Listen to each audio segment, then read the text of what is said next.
Graça e paz, Deus abençoe a todos. Estamos falando sobre Apocalipse e falamos de Apocalipse em termos de mensagem profética. Se nós falamos da palavra de Deus como revelação, ou registro da revelação de Deus para a humanidade, o propósito principal é atingir o espírito humano, a nossa mente, criar devoção, criar vida, né? Nos voltarmos para essa verdade. O próprio autor do livro, ele categoriza, categoriza, não é uma questão de registro de eventos, é uma questão de transmissão ou perpetuação de uma verdade revelada. Bem-aventurados os que leem, bem como os que ouvem as palavras desta profecia e obedecem às orientações que nela estão escritas, porquanto o tempo desses eventos está às portas. Graças a Deus pela sua palavra, desta profecia. O autor não está preocupado com que os destinatários da carta da revelação se submetam à carta, à orientação. Quando ele está falando desta profecia, bem-aventurados os que ouvem e bem-aventurados os que leem esta profecia e obedecem às orientações, a obediência que ele está convocando os ouvintes e os leitores é a obediência a Jesus, o Cristo, a obediência à verdade revelada por Deus. Então não se perca nos detalhes, não precisa se preocupar com os detalhes ou com as dificuldades. A mensagem, conforme foi proclamada e proferida, ela foi compreendida nos seus dias pelas pessoas que ouviram. Apesar das dificuldades, ela foi compreendida. Ela foi compreendida como revelação de Cristo Jesus. Cristo reinando nos céus, ocupando a posição por ele conquistada e que a ele pertencia, o trono corregente dos céus, e também com direito de governar a terra e a humanidade. E tudo sendo preparado para esse domínio, para esse governo, para essa conquista. Claro que as pessoas, os cristãos, mesmo os cristãos, não gostam muito, né, de Cristo governando, de Cristo reinando, de Cristo julgando, de Cristo exercendo a justiça de Deus, nos termos da palavra de Deus. Muitos não gostam. Por que não gostam? Por conta da nossa natureza. Alguns entendem o evangelho como uma espécie de facilitação. O evangelho não tem o objetivo de facilitar, o evangelho tem o objetivo de salvar, de resgatar do pecado e nos livrar da condenação no dia da ira vindoura. Ira como manifestação da justiça sobre o pecado, porque o padrão de Deus é elevado. Nós falamos do julgamento, o livro de Apocalipse vai falar sobre vários julgamentos, e nós entendemos que a igreja, que o corpo de Cristo, também participa do julgamento. Claro que nós seremos julgados, como não? Porque algumas pessoas nunca compreenderam nas suas, muito embora tenham uma vida arrumadinha, algumas pessoas nunca compreenderam a extensão, a profundidade, a real dimensão da salvação proposta e realizada por Deus em Cristo Jesus. Haverá um momento na revelação de Cristo Jesus que nós seremos confrontados com quem ele é, e isso implica numa compreensão de quem nós somos, de quem nós realmente somos, a nossa real natureza. E o livro de Apocalipse tem esse objetivo. Ele revela Cristo à humanidade e, ao mesmo tempo, expõe diante de si mesma a situação da própria humanidade. E alguns não gostam de olhar no espelho. Alguns não gostam de olhar no espelho. Não antes de um banho, não antes de um penteado, não antes da maquiagem, não antes da roupa, do brilho, da luz correta. Tá? Aí, não, agora tá bom. Não, não tá bom, não é o real, é a imagem apresentável, aceitável ou a proposta diante de Deus, diante de Cristo Jesus, Não, essa maquiagem derrete, essa roupa desaparece. Nós somos expostos diante do Todo-Poderoso Deus como nós realmente somos, como nós realmente estamos, o que de fato nos move, nos motiva, nos impulsiona. Então, esse aspecto da revelação, que caminha junto, nem sempre é muito aceito. Por quê? Há em nós motivos suficientes para que Deus nos condene. Em todos, tá? Eu sei que muitas pessoas se acostumaram com as caricaturas, né? Com essas homens e mulheres aí que mantêm uma personagem aí, né? Aquela postura, as palavras escolhidas, aquele jeito. Não dura 2 horas essa pose toda, tá bom? Com muito esforço, 4 horas, mas não dura, não aguenta, não atravessa o mês, não atravessa o ano, tá bom? Não chega a 24 horas. Nós conhecemos o ser humano. Não estou acusando a humanidade de hipocrisia ou de cinismo. Eu estou dizendo que pecado, o pecado, a semente do pecado que habita a humanidade tem essa tendência de afetar e de influenciar as nossas decisões e as nossas ações. Graças a Deus por Cristo Jesus, que nos resgata, que nos liberta, que nos livra da escravidão do pecado. Mas, por ora, está aí o pecado influenciando, atacando, fazendo guerra contra o ser humano, com o objetivo de destruir. Salvação e libertação do pecado nós temos em Cristo Jesus. Agora, a mensagem profética. Nós pegamos aqui algum material para apresentarmos junto com os outros livros. Foi a editora Vida. A editora Vida publicou faz muito tempo, acho que ainda publica, o Manual de Escatologia do Dwight Pentecoste. Eu adquiri esse material em 98, se eu não me engano, 98. Eu adquiri em 98, meu ritmo de leitura era muito melhor do que é agora, então eu li mais de uma vez, li várias vezes, li acompanhando os textos bíblicos, e quando você acompanha com os textos bíblicos, aí você passa a ter alguma dificuldade com todas as propostas de interpretação do tema chamado escatologia. Então, a literatura de Apocalipse, ela está contida nessa literatura profética que os estudiosos aí abordam sob a temática escatologia. Escatologia, em termos de análise, não é do fim, é da finalidade, para onde vai a humanidade, para onde vai a igreja, o cristão, qual é o propósito, a razão, a motivação e o endereço da nossa fé, do nosso viver. Então, escatologia diz respeito à finalidade e ao propósito, muito mais do que o fim. É claro que o propósito e a finalidade da criação de Deus implicam na superação de sucessivas etapas, tá? E essa etapa em que o pecado reina, ela será vencida. Essa é a promessa e é isso que foi realizado e feito por Cristo Jesus. Então, em algum momento, o pecado será vencido, o inimigo será contido e eliminado. O ser humano terá espaço e tempo para expor quem ele realmente é. E a literatura profética nos mostra que a humanidade, que tem falhado diante de Deus ao longo dos séculos, ao longo das eras, mesmo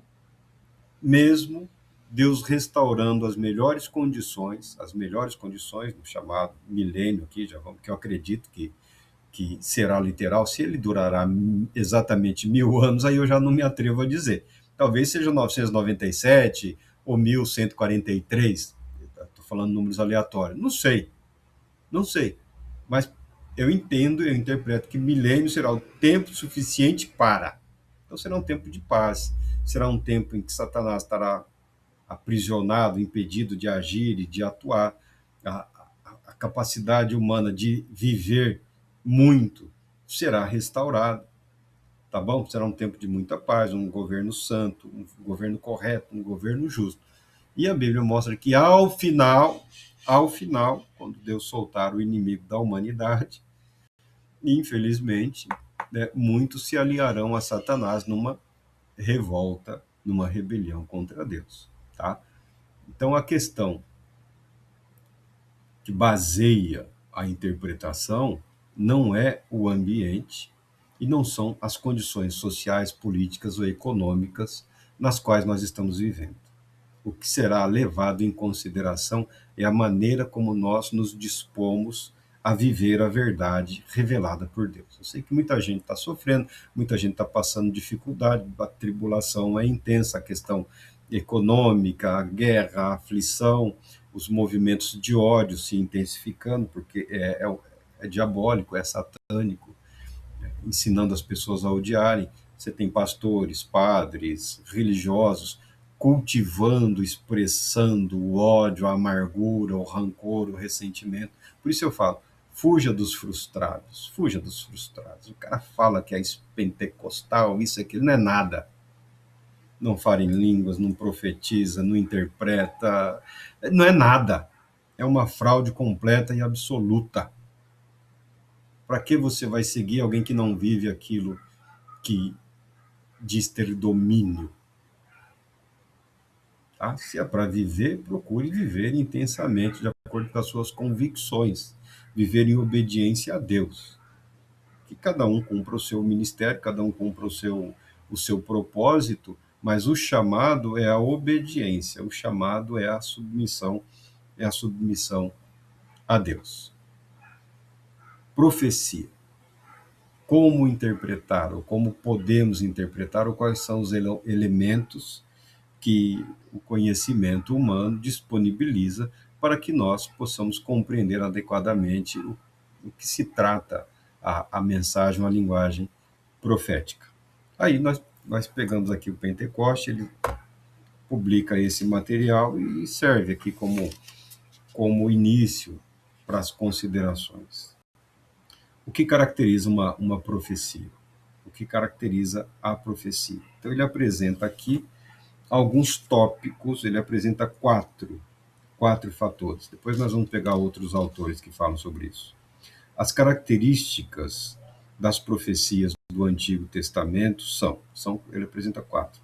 Uma vez que a revelação é dada ao profeta sob a forma de intuição, tem-se a impressão de que o futuro é imediatamente presente, completo, ou de que todos os acontecimentos estão em andamento. Ele usa a expressão intuição, tá? Alguns entendem que a mensagem profética ela é recebida em estado de êxtase. Êxtase, eu prefiro uma linguagem, estado alterado de consciência. Aí você pega lá, não tem jeito, você tem que pegar os místicos lá, que foram os que se dedicaram a estudar isso daí, elaborar o material. Há quem propõe até 32 estados de consciência. Alguns pensam em níveis de consciências ou numa jornada, numa proposta para desenvolvimento dessas habilidades ou dessas capacidades.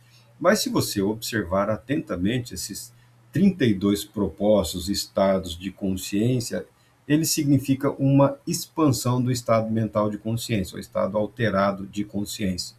Mas são sempre em relação a um propósito. Então, é mínimo, tá bom? Não precisa ficar preocupado. É algo mínimo, mas é o suficiente para que a mente humana absorva alguma verdade. E é também suficiente para que a consciência humana interprete essa verdade, tá bom? Os materiais que são de séculos e séculos propõem preparar o indivíduo mentalmente, psicologicamente, emocionalmente, fisicamente, para que ele desenvolva esses níveis ou esses estados de consciência. Na prática são exercícios de concentração, memória e imaginação. Concentração, memória e imaginação. Concentração, memória e imaginação num ciclo contínuo que vai levar aí no mínimo 30 anos, 40 anos, para que a pessoa, por si mesma, se proponha ou se capacite a desenvolver uma jornada interior, tá? Eu não me preocupo com essas coisas, eu não caio nessa, tá bom? Eu não caio nessa, tá? Você precisa acreditar que alguém foi capaz de viver e de elaborar e desenvolver uma técnica que equipara o indivíduo àquele que recebe a influência direta do Espírito Santo com a mediação de um ente celestial, que é o caso do profeta aqui, que é o caso dos profetas. Nós vemos aqui em João, não é algo único ou exclusivo. Você vê também em Daniel, você vê em Ezequiel. A mensagem é recebida com a mediação ou com o apoio de um ente espiritual, um anjo, um mensageiro de Deus, que acompanha o profeta nessa jornada. O profeta não saiu do lugar. Daniel estava no apartamento dele. João estava na ilha, e na ilha permaneceu. Ele não saiu, o espírito dele não saiu dele, tá bom? Ele ficou onde ele estava, mas foi auxiliado por esse ente espiritual para que a sua mente, para que a sua psique, para que o seu corpo fosse capaz de suportar a intensidade daquela experiência, daquele evento. Então não é algo que os profetas fizeram por si mesmos, tá bom? Essa mensagem, essa revelação, esse conhecimento é algo proposto, iniciado e levado a termo pelo próprio Deus. O escritor aqui fala do recebimento disso na mente humana em termos de intuição. Em termos de intuição. A palavra paralela aí é consciência. Ou seja, o profeta, ele vive o futuro como participante dele, como se todos os eventos propostos eles os estivessem vivendo ou no futuro, ou como se esses eventos futuros estivessem ocorrendo naquele momento na vida dele. Ele vivencia, ele experiencia. Então, ele se emociona, ele se alegra, ele se entristece. Ele é tomado por essa verdade, tá bom? A segunda característica. O fato de que o assunto da profecia é dado em forma intuitiva também é a razão pela qual ela sempre vê a concretização desse assunto em certas ocorrências completas em si mesmas. O que ele está querendo dizer? Uma profecia pode aparecer como uma única ocorrência, mas, na verdade, pode haver 2, 3 ou 4 cumprimentos. Tá? Ele vê a verdade futura como um único evento,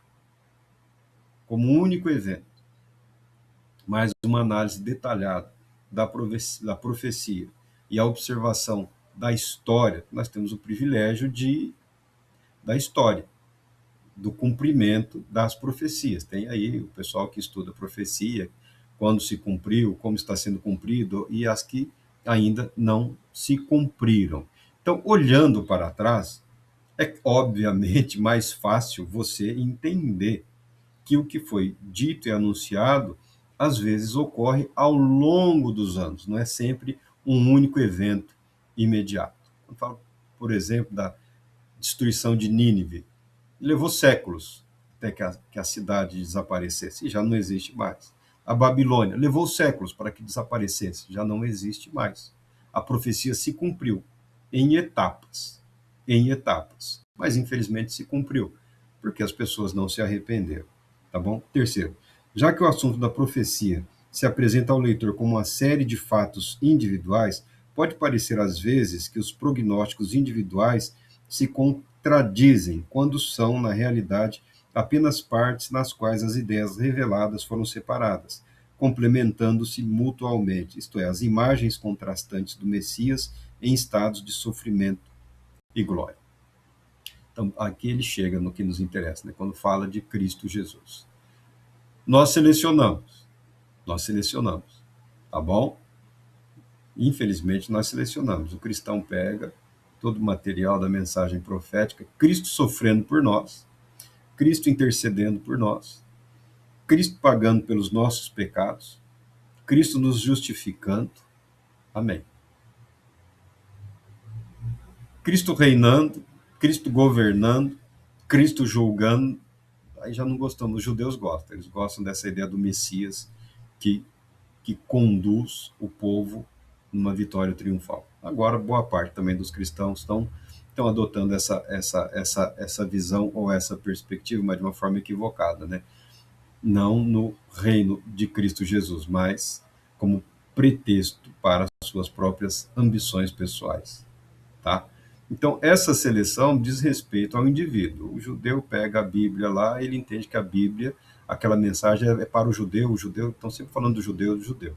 Nós cristãos, não, é para nós. Não, isso também é para nós. Não, isso daqui eu acho que não é, mas isso é. Quando, na verdade, a revelação tem o objetivo de alcançar a humanidade como um todo. A apropriação, a aceitação é uma parte do processo. A outra na qual a falha humana ela é evidente está na comunicação da verdade aos demais. Os judeus querem para si, falam, isso é nosso, não tem nada a ver com vocês. Eles falam, o Messias é nosso. É a cabeça deles. Mas a igreja também fala, o Cristo ou o Messias, ele é nosso. Não, ele é nosso, ele é nosso. O meu Cristo, o meu Deus. Não, nós somos dele. E tanto a Israel quanto a igreja têm o propósito, a missão de anunciar a verdade. Ele é o Cristo de Deus para a humanidade.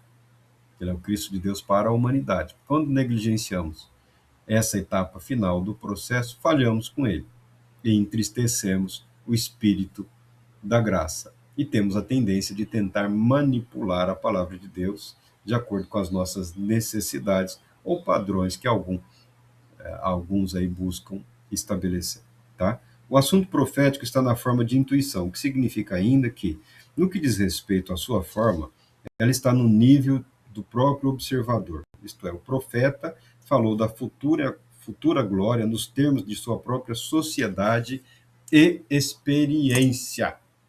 Os limites humanos são preservados, são preservados. Então, quando o profeta fala do futuro, ele nem sempre tem acesso ao futuro, tá? Ele fala em termos de consequências da rebelião contra Deus, da necessidade do arrependimento e quais são os resultados disso, havendo ou não arrependimento. Isso vale para indivíduos, povos, nações e para a humanidade como um todo. Então, ele não tem essa visão do atual momento político. Não. Sistema de governo. Não. Mas permanece o que é essencial, o que é o elemento humano, a sociedade, as estruturas de poder. Não importa a forma de governo, as estruturas de poder, permanecem, elas permanecem. Se isso se manifesta através de monarquia, de república, de democracia, de capitalismo, socialismo, comunismo, isso é irrelevante, porque as estruturas de poder, elas permanecem e são, de um modo geral, similares em toda a história da humanidade. Ou seja, o poder sendo exercido por indivíduos com o propósito de agradar ou não a Deus. Invariavelmente não agrada a Deus, invariavelmente desagrada a Deus, pelos motivos sempre expostos na profecia. O que essa sugestão dele aqui diz respeito a Apocalipse?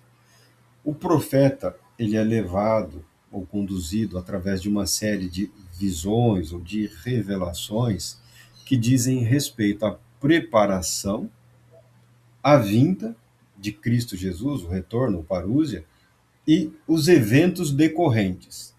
Os eventos decorrentes do retorno de Cristo Jesus, eles envolvem indivíduos, pessoas, nações, a própria criação como um todo. Agora, essa série de eventos, a partir da vinda de Cristo Jesus, o autor, obviamente, ele descreve de forma sucessiva um evento seguido de outro, seguido de outro, seguido de outro. Mas não significa que esses eventos sejam necessariamente uma sequência. A vinda de Cristo Jesus desencadeia uma série de eventos de forma, eu creio, simultânea, com resultados distintos em relação a indivíduos, a grupos, povos, nações e instituições. Mas é humanamente impossível você descrever dois eventos simultâneos. Não tem como você escrever. E não tem como você apreender ler dois livros ao mesmo tempo. Tá? Precisa descrever um, descrever o outro, descrever o outro, conforme ele está vendo. E talvez ele também não tenha condições de apresentar a sequência ou a linha. O que você está tentando dizer com isso, Marco? Eu estou dizendo que a vinda de Cristo, o retorno de Cristo Jesus, traz consigo resultados diferentes para Israel e para a igreja. Traz consigo resultados distintos para o santo e para o pecador, para o que crê e para o que não crê, para povos, para as nações do mundo e para a própria criação. É um único evento, que desencadeia uma série de novos eventos ou consequências em relação àquilo. Então, com o que devemos nos preocupar? Com o que devemos nos ocupar? Com o que foi, agora fico aqui no texto, com o que foi alertado, com o que foi orientado por aquele que recebeu a mensagem. Nós devemos ficar na paz de Deus, nós devemos ficar aqui na bem-aventurança. Os que leem, os que ouvem e obedecem às instruções. O chamado profético é um chamado à obediência.